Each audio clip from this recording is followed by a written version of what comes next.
وده بقى بقيه الاسطول تابع برضه 26 رمضان 1432 26 اغسطس 2011. ده بقيه الاسطول، بس الحمد لله لحقناه يعني. هو استقر هنا خلاص. صور يا عم، صورنا احنا كده لينا، صورنا. بقول لك ايه، حابب تقول ايه لاسرائيل؟ ربنا ينتقم منهم.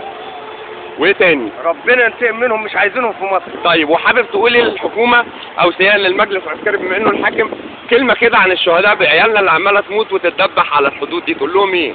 اقول للحاكم العسكري يخلي باله من شعب مصر ويخدم شعب مصر. أيوة. ظلمنا كتير. الله ينور عليك. ظلمنا كتير. صحيح. ظلمنا كتير من اسرائيل ومن امريكا. ليه؟ الكاميرا الخفيه بتصورك. لا كاميرا خفية مين يا عم؟ كاميرا خفية مين؟ انا مش تبع حاجة، انا تبع مصر. تعالى بقى يا جماعة نتابع بس. ادي عربية 2 3 4 والامتداد بقى بحوالي مثلا طول 20 عربية، والباقي جاي لسه المسيرة جاية هناك. اتفضل يا باشا، اتفضل عمنا. شوف، صلى على النبي صلى الله عليه وسلم عليه الصلاة والسلام. حسبنا الله ونعم الوكيل. حسني مبارك الله يفتح عليك. وعياله الله يفتح عليك. ونظيف اللي نظف البلد، نضفها من الفلوس والخير.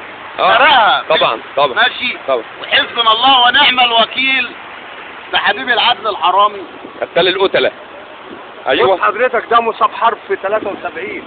الله اكبر. مصاب حرب مش لاقي اهو يا ياكل. جماعة، اهو الراجل ده بطل من ابطال مش لاقي ياكل. حرب اكتوبر، مصاب يعني على حد ثاني اهو، وعنده اصابه ده شكل الشيء اللي هو راكبه يعني. ده مش لاقي ياكل.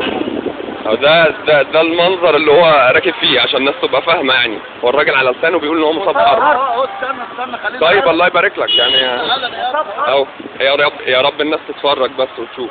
ترفع يا باشا، ينفع تحركها بس. ايوه الله يفتح عليك. مصاب حرب. اهو يا جماعه الراجل رجله مكسوره فعلا، مش والله العظيم مكسوره اهي. اتفضل يا باشا، اتفضل اتكلم. حسبنا الله ونعم الوكيل في حسني مبارك. هو عياله ضيعنا، ولا حتى لنا معاش ولا لنا حاجه. حتى الواحد لو يعمل سبوبه بيقطعشنا. يعني اخر اللي في ادب واخر مش هنعيش ازاي. حارم الشعب راجل انا صاحب عيال هجيب لهم منين؟ ما هم الحكومه ما عملتش معاك اي حاجه ولا حاجه، ولا الجديده ولا القديمه، ولا جديده ولا قديمه. طب ايه رايك في الحكومه الجديده؟ الحكومه الجديده هو بيدوا كلام مسكن زي حقن البنج. طب اقول انا رايي؟ اتفضل. الحكومه الجديده دي حكومه هشه لا ترتقي بان هي تبقى شايله مسؤوليه الكام مليون مواطن الشرفاء المضاف دول. اتفضل يا باشا، عايز تقول حاجه ثانيه قبل ما نمشي؟ اتفضل. عايز اقول يهتموا بالناس الغلابه اللي زي حالاتنا. في ناس معاها مليارات دي تعيش.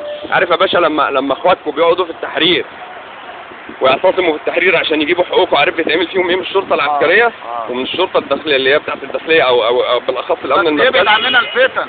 اللهم امين. احنا مفيش بينا فتن، هم اللي بيعملوا. لا يا بيه، في ناس بتدي فلوس فتن عشان تقوم الدنيا.